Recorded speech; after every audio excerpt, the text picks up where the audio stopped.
Hello and welcome to today's webinar. Today we're discussing neighborhood-based strategies that reduce poverty, the 1,000 Families Initiative. We're joined by Mark Holmgren, the Director of Tamarack's Vibrant Communities Canada, and as well we have two special guests with us today, Ann Smith, President and CEO of United Way of the Alberta Capital Region, and Anna Bubel, who is a consultant with Another Way. Ann Smith first connected with United Way in Calgary as a volunteer youth representative on the board of directors. The experience had such an impact on her that she chose to continue her connection through United Way in Edmonton when she moved to the Capital Region in 1975. In 1984, fully established as a successful marketing and communications professional, Ann's work with United Way became permanent when she joined the Capital Region staff as communications director. Over nearly 10 years with the organization, her enthusiasm grew as she took on responsibilities as planning officer and then vice president, marketing and communications. In 1993, she was promoted to senior vice president and then appointed president and CEO 2 years later. Ann dedicates herself to a spirit of collaboration and community building. This approach has enhanced relationships in the sector, grown community and donor support, and increased the visibility of social issues affecting more than 120,000 people living in poverty in the Alberta Capital Region, and those at risk of falling into it. Joining us also today is Anna Bubel. Anna's paid and volunteer work focuses on community economic development. In the 1990s, she led a community planning process to revitalize 2 inner-city communities. And since then, she's been involved in creating the Edmonton Community Loan Fund, the Edmonton Inner City Housing Land Trust, A Better Lot, the Social Enterprise Fund, and teaching a university class on social enterprise. Most recently, Anna has completed the background research on Community Development Corporation, that's CDC, models, and she's wrote the concept paper to help launch Edmonton's version of a CDC. She looks forward to applying her passion and her experience to help 1,000 families thrive. So we're so pleased to welcome Ann and Anna today, and thank you all for joining us on today's broadcast.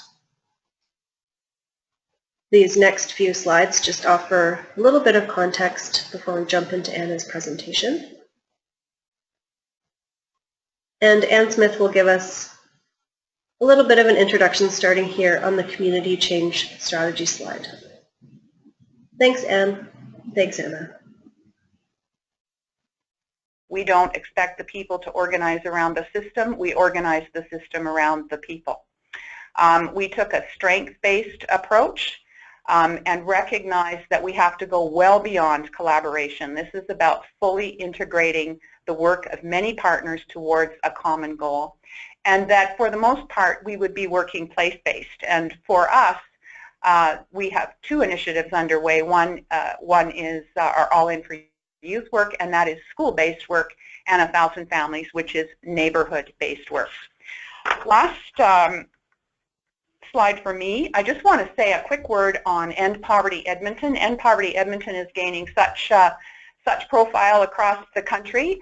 I just wanted to share a few things about that and how this fits within the End Poverty Edmonton context. Pathways Out of Poverty was launched a couple of years prior to End Poverty Edmonton being created. All the while, though, we were working with City Council and members of City Council at a citywide level. Edmonton, End Poverty Edmonton is of a much broader scope. The work of United Way, though, is fully aligned into the work. 1,000 Families is one of several priorities in our implementation roadmap, and we continue to have both formal and informal partnerships with End Poverty Edmonton. I can't tell you how welcomed the leadership by our mayor and city council and others was in terms of really accelerating and helping us to be successful. And so we're just thrilled to be a part of the big, broader collaboration. So with that, I'm going to turn it over to Anna to talk about the project itself. Hi, everyone. Okay, fasten your seatbelts. This is going to be a whirlwind half-hour presentation so that we have lots of time for conversation afterwards. Next slide, please. Okay, So Anne brought to me and to a group of organizations that she convened this challenge. And that is that while many of us are working very hard, organizations, individuals, programs, we have failed to lift significant numbers of families out of poverty. And as a result, if we want to achieve this objective in a meaningful way, we need to find new ways of working about thinking, and we need to think beyond organizations and programs and means and really focus on ends. And those ends are about family and community stability, resiliency, and overall well-being, and if we're really reaching even prosperity, and that being economic to some degree, but also prosperity in terms of our social, cultural, and maybe even spiritual connections to each other. So that's the big honkin' problem that we're trying to solve. Next. So who was convened? This is just an example of the initial table, and brought together United Way agencies that have some connection to this topic of poverty, representing a real diversity. So the city, for example, the Community Foundation, the university, and then a number of social service agencies. So that's who was convened initially to get their heads around this question. Next. So what do we hope to do? You're going to see more and more of this metaphor of a honeycomb. So I wanted to just plant that seed of a metaphor with you. This is going to sound incredibly deceptively kumbaya and easy and abstract, and if we can pull this off, we'll be pulling off miracles. So bear with me for a second. At its most conceptual and broad, we are actually trying to find more and better ways for us to care for one another. And as you know from John McKnight's work, caring is not a transaction. Caring is a relationship, and when we start talking about caring for one another at a neighborhood level, it becomes really a challenge when we think about how do agencies and paid folks fit into this conversation. So caring, we're focusing on 5 neighborhoods. We're starting small and figuring out what we're doing. We're building on the gifts and talents and resources in the community, and that's not in a token kind of way. That's not a, oh, you have the skills to make coffee in the morning. It's in a profound and deep way, realizing that the people and the resources in the community are our strongest and most important gifts to tap. We need to bring much more community capacity to the fight on poverty. We need to own the challenge in a big way, and in case you haven't heard, Alberta's facing one of its biggest recessions in memory, so that's not a small thing to try to take on. We're going to hope to get real measurable traction on moving people above the poverty line. So while there are many debates about the metrics of how do you measure poverty, among them is the poverty line. However measured, you can debate that, but there's a line. Our goal and our commitment, full stop period, get people over that poverty line while we do a whole bunch of other stuff. And perhaps most importantly is to organize ourselves to grow that honeycomb of community strength, capacity, and infrastructure over the long haul, so that when we go on to replicate, the community is stronger and better positioned to deal with growth going forward than when we came. Thank you. Next slide. So the Sustainable Livelihoods model will be known to many of you. We have tweaked it a tiny bit and said, what do we need for people and communities and individuals to thrive? So we're working in these 5 domains: basic needs, skills and knowledge, well-being, belonging, and financial security. So this is not new, Canadian model known to us. Here's the variation on the theme. Next. What we're arguing with our approach is that if we have skills and knowledge and all of the various things that come into play there, so language and literacy skills, education, employability, if those are in place, if personal well-being is in place, by that we mean a sense of motivation, of hope, of spiritual groundedness. If we have a sense of belonging, we have neighbors and friends who surround us and care for one another, we contribute to community life. If we have basic needs taken care of, obviously food, adequate shelter, safety, transportation, childcare, if those 4 domains are working together, are solid, then we have a crack at an end of meeting a financial goal. So financial security in terms of not just employment income, but financial literacy, savings, money management skills. So this is the important part of this, the recognition that poverty is complex. We need to be working in 5 domains. We can't just jump to the ends of financial security. We have to engage all 4 means if we're going to achieve a sustainable financial outcome. Sounds very simple, but conceptually this is what we're grounding our work in using a community-based asset development approach. Next slide, please. So our theory of change, if we build up the individual, family, and community assets in those classes, then people can, in fact, develop financial assets and move forward towards sustainability. So that's not language we would use out in the community. We talk more about the second. So if we all work together, thinking about individuals, neighbors, community organizations, other local partners, and we tap into all of our respective gifts and resources, we can build neighborhoods where diversity is celebrated, neighbors care for one another, and families live healthy, safe, and financially secure lives. Really, that second part is what we talk about when we talk about this initiative in the community. This is not a step left if you're poor approach.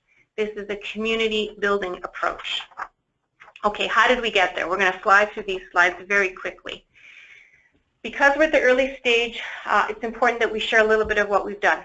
So we did a whole bunch of research.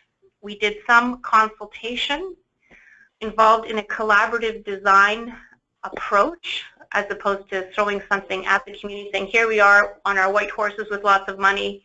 And then lastly, now we're working on the implementation stage. So I'll walk you through those 4 stages pretty darn quickly. Next slide. So intelligence gathering, I'm sure all of you have lots of experience with this, but we reviewed the large-scale anti-poverty initiatives in Canada and the U.S. to learn from them, looked at all of the census data. We did segmentation, so we understood what low-income families are experiencing, and we found really 3 types, thanks to the CUP work. People who are early exiters, people who are entrenched in poverty, and people who vacillate in and out. We then mapped services geographically to see where are the services available in the city. We mapped other demographic information, so for example, mobility rates, ethnocultural rates, communities.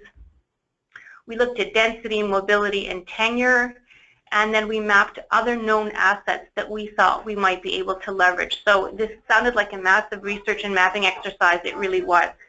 Next. We decided on an initial area of exploration, and our thinking was this. We needed to start in communities where there's substantial numbers of households that are low income.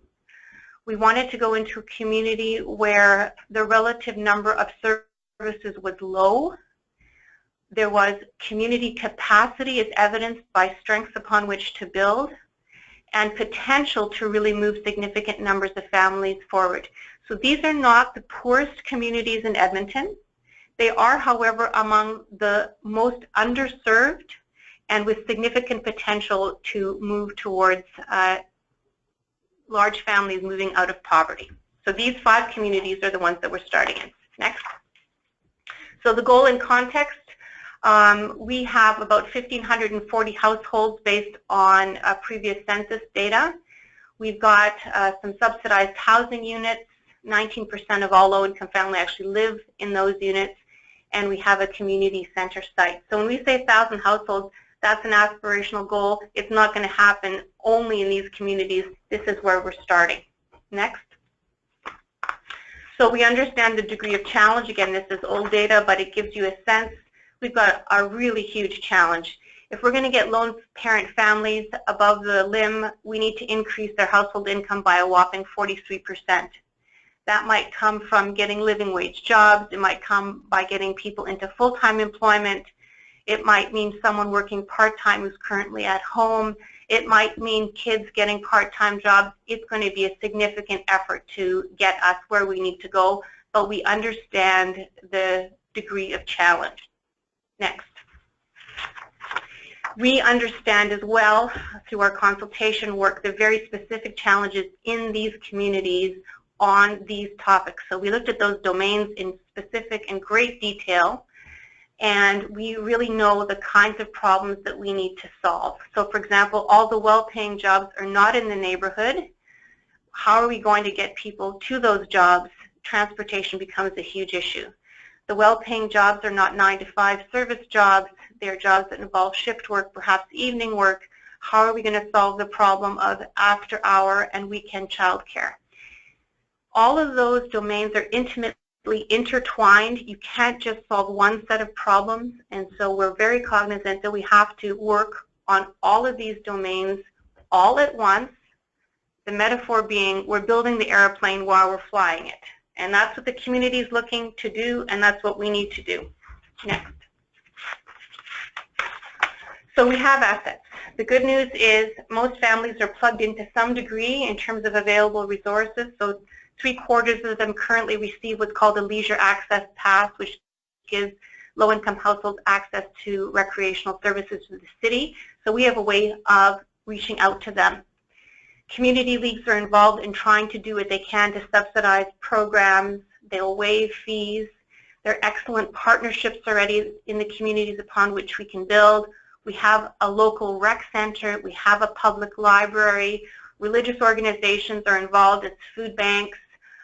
We have diverse cultural organizations. And we have an important initiative called Abundant Communities that's already working in Bannerman.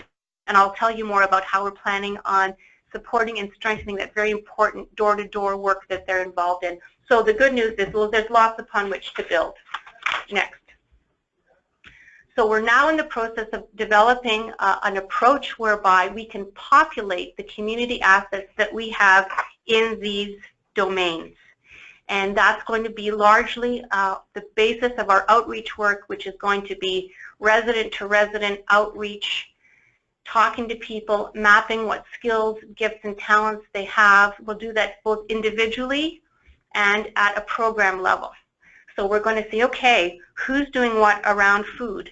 Is it going to be a canning club, people who are willing to share their gardens, food bank programs, food co-op programs, people who want to start growing their food hydroponically inside? We're going to be doing all of that in all these cells, in all these domains. It's going to blow the roof off once we figure out all that we have to work with.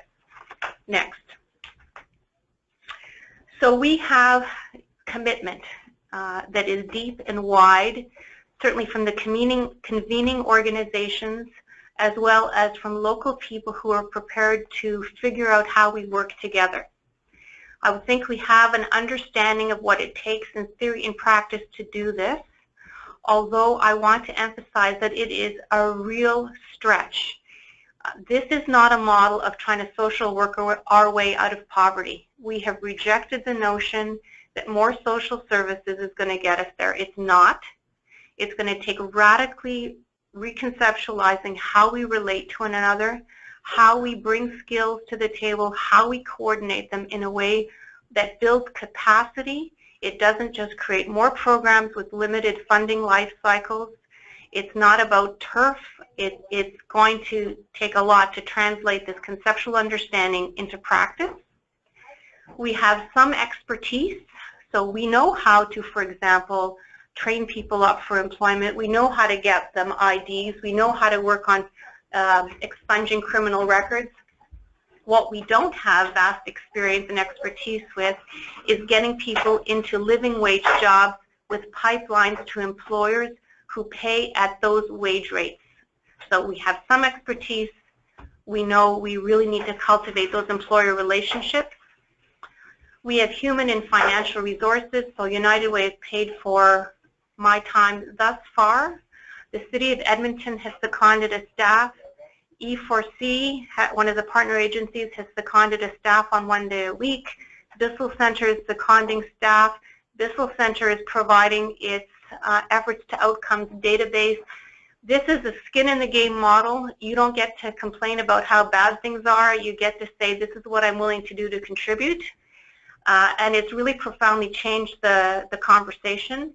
We also have financial resources coming from the City, United Way, and the Community Foundation, 3 years of hard dollar commitments. and we have significant and diverse partners that are coming. Now, we're just at the beginning stages, so we're developing those partnerships, but it's looking very encouraging. Next slide. Okay, so the implications of this. I want to just spend a little bit of time on this because I think it's important so that we understand the bracketing of our thinking and the implications for how we go forward. I've mentioned this before, but we are clear that if we're going to have a hard-nosed emphasis on meeting financial objectives, no dodging on those at all of the elements of that asset wheel are going to have to be engaged and improved. That means we have to have a very holistic approach, and that makes our work much more complex. It's also going to make it much more effective and sustainable, but if you're trying to work in all of those domains, it's going to be complicated and it's going to be a heck of a coordination challenge. We are going to focus on households that aspire to get out of poverty with that absolute financial measure that we're not going to blink on. And I can tell you, as someone who's worked in this field for a very long time, what we've measured historically has been bums in the chair. So how many people took my employment program? How many people got a job? We don't ask the question, how much did that job pay? Because it's not a comfortable question. We don't reward performance, that if you got someone a living wage job, your contract has better outcomes than others. We focus on, I would argue, many metrics that don't help families get out of poverty, full stop, period. We are going to take that on, and we'll see, because the community's going to call our bluff, but we're going to try really hard on that. This notion of not social working our way out of poverty is going to be very, very important.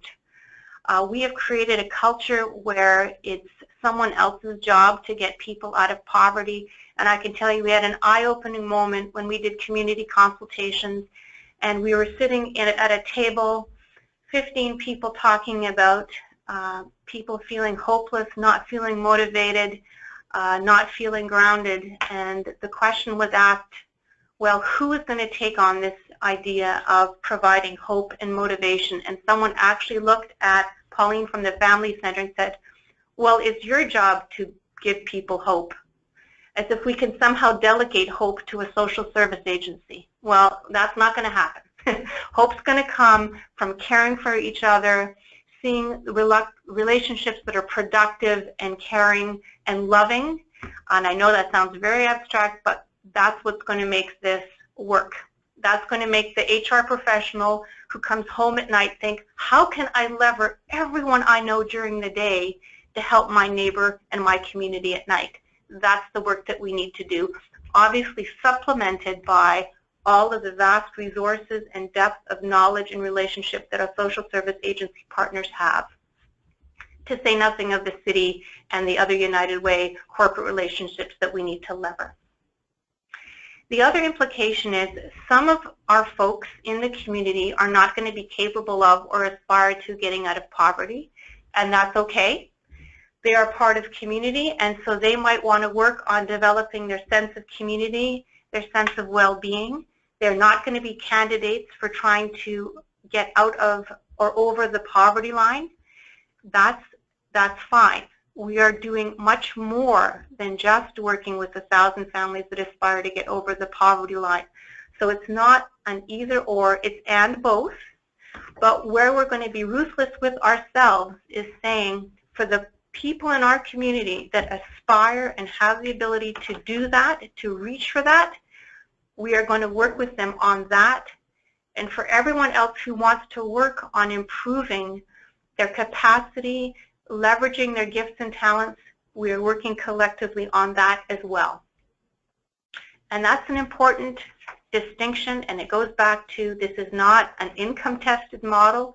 This is a community development asset model that is also going to hold in tension that economic imperative.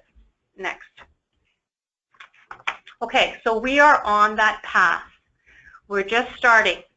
We are baby steps on this path to community ownership and shared leadership. So let me tell you a little about our preliminary thinking as we approach this. Next. Okay, So we have to organize ourselves to bring on strengths and tackle very complex community challenges. How are we going to do this? We are going to have a steering committee that's going to be probably about 18 to 25, unwieldy number. I know those of you are going to tell me it's too big, people sitting on this steering committee. And there are going to be representatives of community associations, ethnocultural groups, businesses, educational institutions. All of those domains are going to be represented. Funders are going to have 2 whopping spots on that steering committee, so they're going to be there, but they'll be terribly outvoted by everybody else should stuff come to a vote. And the agencies are similarly going to be in a very small minority position, 3, maybe 4 seats at that table. That's going to be very important from a transition point of view, but from the community power, stakeholder accountability, and governance perspective, the power is going to reside at that steering committee. They're going to have control of that budget.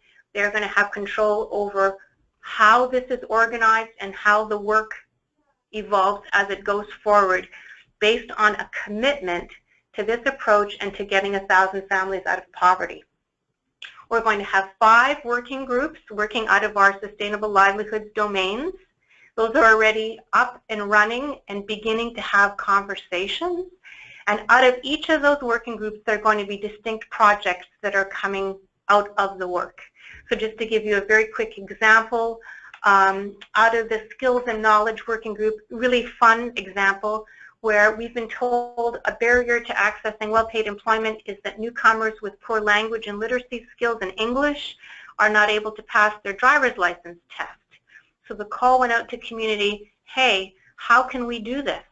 So right away the response was, hey, I've taught adult ed for Canadian-born people who have language and literacy barriers. I've taught them how to pass the driver's license test. I have that slide deck. I could teach them. And says, hey, I've got great relationships with Alberta Motor Association. Can they help? And so right away, one initiative's beginning, baby steps to, okay, very concrete challenge. How do we address that? And then, by the way, financial working group, now these people are going to have cars. You get them hooked up with well-paying jobs.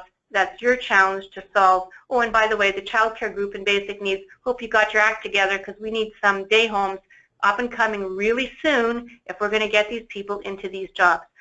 So we're just starting this work, but the committees are up and running. They're busy recruiting, and they're busy coming up with locally tailored solutions to local problems. Next. So again, this notion of diversity and social connections, we are looking for people who are committed to not only leading in terms of formal leadership, but people who have demonstrated themselves as leading in all kinds of informal ways. So when we were joking about, who are the ideal people, it's the business owner who's been there for 30 years and knows half of their customers by name. That's a person who's got serious social capital in the community. It's the mom who volunteers at the school and knows everyone on her block and is able to connect us and to really spearhead our deep effort at community outreach and engagement. You might be interested to know it's kind of shocking that while one of the churches in the community that's a food bank and really a hub of community activity, the pastor could not name a single other religious leader of any faith institution in the Northeast when we said, can you bring another faith representative in? So our work is often very siloed and very internally focused. And so this is an opportunity to bring junior achievement together with many, many other organizations, to bring in financial institutions, to bring in cultural organizations, working together at working groups, solving problems, and then providing direction to the steering committee in terms of how we organize and hold each other accountable for outcomes. Next. So we're at the process now of listening, acting, learning, and repeating. We're going to be working very hard. I want to just tie in Abundant Communities for a second. Abundant Communities is a neighbor block-oriented approach. It's really basic neighborhood organizing, where neighbors speak to neighbors and they're tapping into what skills and gifts do you have that you can share with the community, and what's your vision for the community, and are you prepared to work on making that happen? So that kind of door-to-door outreach, that kind of outreach in an apartment that's floor to floor, or could be block to block where you have town housing, that's going to be critical to listening to opportunities, to gifts, and to what demand for help looks like and how we can match all of that together. We're just in the process of working on that outreach work. We know that it's going to have to be more than the neighbor-to-neighbor approach, and so we're going to have to figure out how do we reach out to people who relate to each other differently. They might relate to their ethnocultural organization. They might feel that they're not able to communicate with their neighbors because of an English language barrier. We're going to have to be much more creative than this, but really the door-to-door community organizing, harnessing of that local talent pool is the heart of what we're going to do, and that's going to inform the acting and the learning. Next. So we're just beginning, and our hope is that this preliminary mapping of resources, intelligence, passion is going to slowly snowball until all of those working groups are actively involving hundreds of people who want to work on making things better in those domains. So we're talking about harnessing the gifts of low-income people, harnessing the gifts of middle and upper-income people. We're harnessing the talents and joys of many stakeholders in the community. So it's the high school that's saying, you know something, we deal with kids, but what if we opened up our doors in the evening and made all kinds of adult ed programming available in our school? Would that be of help? And of course the skills and resources community saying, yes it would, how quickly can you open, and what can we do together? It's the example of Reboot, a small initiative working with youth, saying, can you help us find retired seniors who are mechanics? Because we all know those folks really well, and we know that they have a garage in their backyard, and they probably have a hoist in there. And what if they help young people learn how to change oil? People who are interested in mechanics, would seniors be willing to work in youth? And maybe we could tie that into a pre-employment program, and so forth and so on. The ideas are just starting. But our hope is that as we talk more and reach out more and more and more, it's just going to grow and grow and grow, so that if we are intentional enough about how we grow that and how we coordinate that, we're going to be able to tell the story of how that senior helped that teen get experience changing oil, and maybe that teen eventually ended up getting a part-time job at Midas, and maybe that part-time job was all that we needed to do to tip their family over the poverty line. Because that's the story that we want to tell about how we've connected all of these dots towards our goal. Okay, next. Okay, I went through, good, we have extra time for questions. I actually did that deliberately, trying to run through it so we'd have more time for questions. So with that, let's open it up and see if we can't explore some of these in more detail. Thanks, Anna. Thanks, Anne. We are going to move into the Q&A session. I'm going to start with a question that was identified prior to the webinar, and I know people are sending in the questions. They have lots to choose from. But let me start with this. So I remember, Anne, sitting in your office probably a couple of years ago when you first started talking about the Thousand of Families initiative. And one of the things we talked about is, boy, what a big change that would be for United Way to move into kind of neighborhood development type of work. And I'm wondering if you could just comment about two things really. What's been your board response to this initiative? And if you could as well just briefly talk about what have been some of the challenges that the institutional players have had to deal with, who tend to be, you know, human service organizations, not necessarily community development folks. So let's start with your board and then talk about the agencies a bit. Thanks, Mark. You know, a really good question. I remember very well Anna and I preparing to make a presentation to our board on 1,000 families. We had certainly kept them apprised of the development work that we were doing, the question we were trying to address. But we needed to go to the board because we were looking for some seed funding to get some things going. And I have to admit I was a little bit nervous, and the nervousness was really rooted in they're not going to understand, it's too complicated, they're just not going to get it. So I was feeling nervous about it, but I was also feeling confident because Anna gets pretty passionate about it, and she is able to make some of these really complex things a little simpler for people to understand. So we went through the presentation, and I'd have to say in 30 years of this work, have never seen a board more excited about a project than they were that evening. They were absolutely jazzed about the concept and what we were trying to do. They absolutely got it. They were absolutely on board. We had one board member, and we have to remember that our board is quite diverse, but at the same time it's predominantly business leaders, community leaders, etc. They were just over the moon. One board member, who's a senior vice president at a major account of ours, a business in town, was so excited that he's made it the center point for his United Way campaign and is inviting all of his friends and family to his home to share more information so they can get engaged. So it was really interesting. You know, what we expected was we got exactly the opposite of what we had expected. And what I learned from that is you know, you can't make those assumptions. These are very smart people. They get it. They get innovation, and they're absolutely committed to the end game, which is lifting people out of poverty. Anna, maybe you'll talk a little bit about the institutional barriers, agency barriers, not something.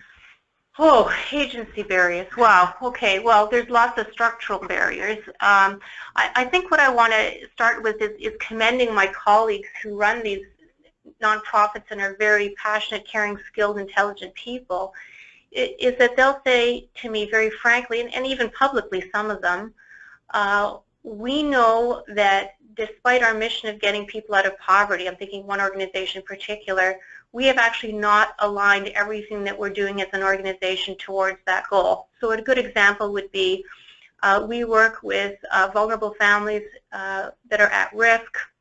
The family support workers are there making sure that kids are getting enrolled in Head Start. We're doing lots of that kind of work. And we never discuss income and a pathway out of poverty with those families. We are really focused on the immediate, and we're not trained up to do that. And in fact, our family support workers will say, that's not my job, I'm there to help the children. So we've set ourselves up in many ways to make it hard to pull in one direction. There's also a recognition that we talk a lot about community development, we don't do it. We work out of our agencies, we have maybe an open house or two a year. We might even be decentralized in terms of how we offer service in the community, but we do not take a community development approach. We're programmatically focused, driven largely by funding cycles, so that's a big challenge. And we've also created, from a policy perspective, significant disincentives to people leaving poverty. So for example, if you're income qualified to receive affordable housing, if your income goes up, you're going to be asked to leave your subsidized housing, which makes you risk averse, and we've created a disincentive. So if we want people to leave subsidized housing, we have to have sufficient income so that we're not making them even more vulnerable to job loss, and or we must have alternative housing options, for example, mixed equity co-ops, that would allow them to transition, gain an asset, and not be vulnerable. So there are a lot of impediments that we have to think through if we're going to actually do this kind of work. Thanks, Anna. The question that's come in, I'm going to try to paraphrase it, but on one of your slides, you showed how you were treating the sustainability livelihoods framework in terms of identifying the financial elements as ends and the other elements as means.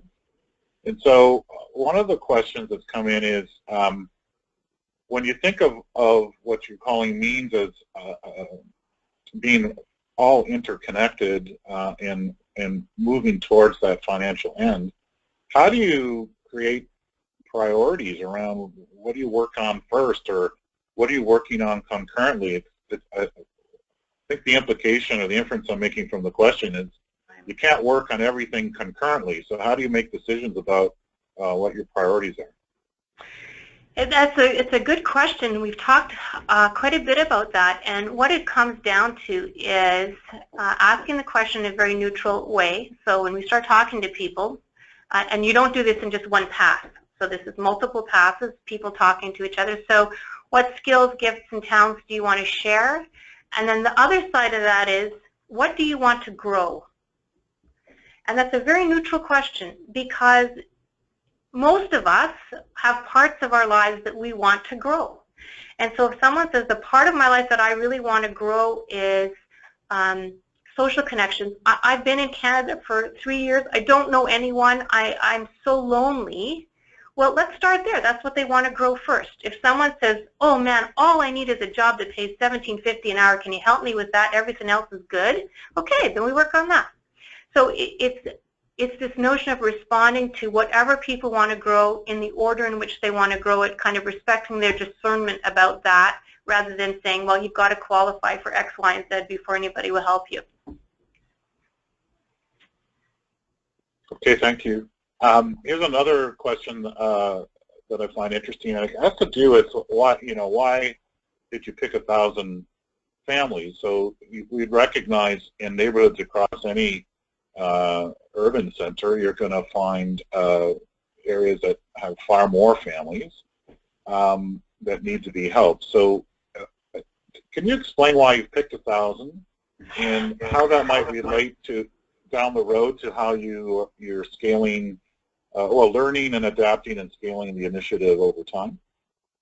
So I'll start on this. It's Anne. It's a great question. First of all, I want to say that 1,000 families is a working title. We are currently in the process of trying to find something to describe the project that is perhaps a little more aspirational. It's a really simple answer. Sitting in the office with my Vice President of Community Building and Investment, going through the community investment strategy, saying this is fabulous, but how are we actually going to lift 1,000 people out of poverty? And that's literally where it started, and it led us into the community change strategy. So when I approached Anna, the 1,000 was really just to demonstrate we're talking scale here. We're not talking one person at a time. We're talking scale. That's the only reason for the 1,000 families. Yeah, and so for example, working in the 5 communities, we need to set up an infrastructure that the community capacity to be able to do this work. And the idea is that we can demonstrate hundreds of families, and once we're intentional and clear enough about what's working and why, we can take that model and go elsewhere and see about replicating, so that eventually we have thousands and tens of thousands of families lifted out of poverty. So that's really the goal, is to learn and replicate. Okay, thank you. The other question, I think we have time for 1 or 2 more. So one of the questions relates to the poverty line being seen as not really a livable income rate. So the question would be, why would you target LIM, for example, as the primary measure or goal, and not living wage levels? Or maybe another way of saying that is, how do these two things relate in terms of you understanding if you've achieved financial gains for these families that actually allow them to be active and functioning in the community to a level they need to be, want to be? Yep, totally understand. Our goal from an employment perspective is the living wage employment rate, which is 17 and change per hour. We've had this debate. The cynical response would be, my gosh, forget a prosperous wage, a good wage. If we could just get people above LIM, we'd be doing something that we've never done before. That's going to be an incredibly audacious goal, And that's the minimum that we want to aim for. If we can exceed that, that's wonderful. Obviously, that's to the good, and that's what we're aiming for. But at a minimum, we want to use the LIM because it's a metric that we've shied away from before, and so it at least represents a floor that we can try to get above. Okay, thank you. And I know you're still in the early days. You got lots of players at the table. Lots of service providers and other institutions, like you mentioned, the university.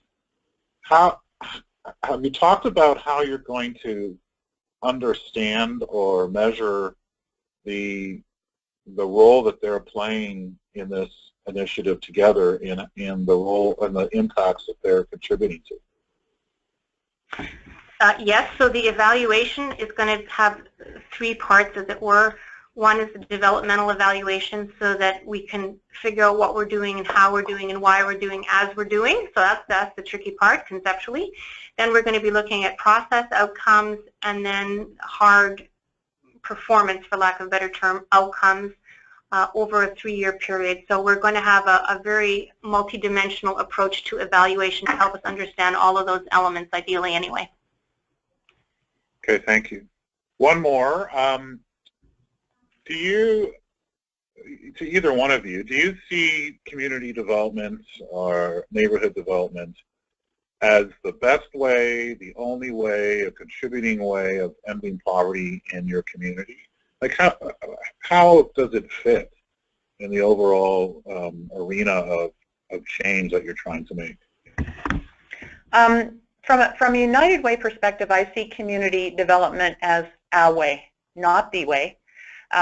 If you put people at the center and you understand what their experience is, for some folks, it's actually pretty simple to lift them above the line. It's a one simple intervention kind of thing.